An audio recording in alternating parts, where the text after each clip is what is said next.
Why do 90% of parents find baby massages so helpful? Let's find out. Baby massages are a great way to relax your little one.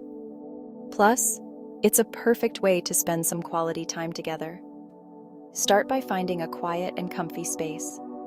Make sure the room is warm enough. Grab some baby-safe oil. Lay your baby on a soft blanket. Start with gentle strokes on their legs. Move from the thighs down to the toes. Next, gently move to the arms. Softly massage from the shoulders to the fingertips. Remember, gentle is key. Now, let's do some tummy time.